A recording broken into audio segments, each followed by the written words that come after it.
Hello, my name is Natalie Robles, and this is my case study presentation. George is a 6-year-old who received a diagnosis of autism spectrum disorder on February 5th, 2019, at the age of 3. George is nonverbal and communicates via AAC device and pulling adults towards desired item and/or location. He is currently receiving 45 minutes of speech therapy at a rate of once per week, and he is also currently receiving ABA therapy 35 hours a week. The behavior of concern is elopement. This behavior has been observed to occur but is not limited to therapy rooms and hallways. Parents have also reported that the elopement is taking place in community settings. The antecedent of the behavior has been observed when given verbal instruction or when George desires access to preferred items or activities. The hypothesized function of the behavior is avoidance, escape, and access to a preferred activity.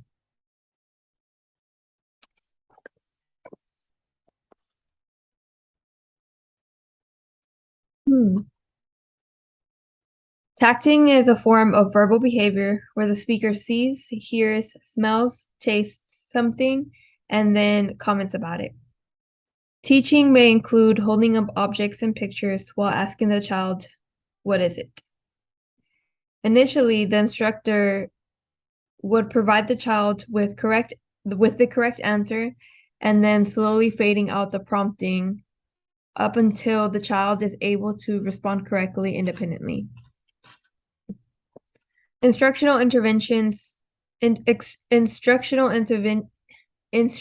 intervention based on stimulus equivalence provide learners with the opportunities to acquire skills that are not taught directly that improves the efficiency of instructional efforts. When we teach tacting as we label common objects, students will then be able to generalize this learned skill that has been taught and knowledge to be able to label everyday items throughout their days.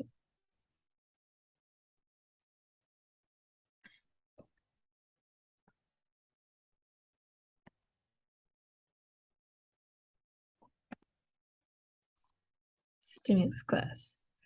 A stimulus class is a group of stimuli which share a commonality in one or more different dimensions. An example of a stimulus class can be shades of color or dog breeds. A non-example are two things that don't share any similarities. The stimulus class being taught is reflexive. The act of the student matching the primary stimulus to the target stimulus. For example, showing George a picture of a dog, and this can be any type of breed of a dog, and George will then learn to say dog, no matter what breed it is.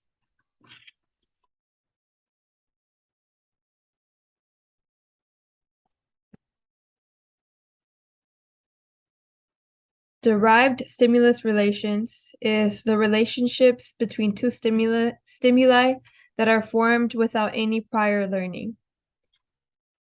This is commonly known as equivalence, transitivity, reflexivity, and symmetry.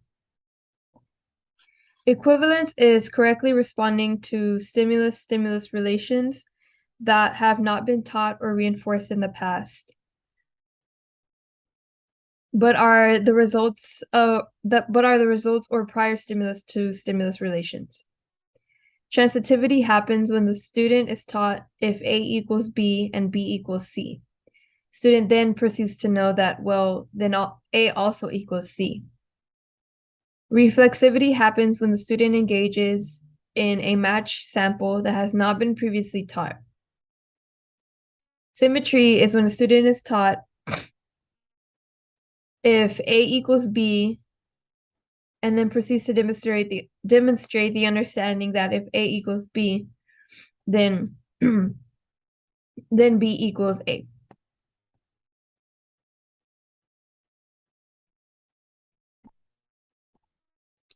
Below are my references, and this concludes my presentation. Thank you for watching.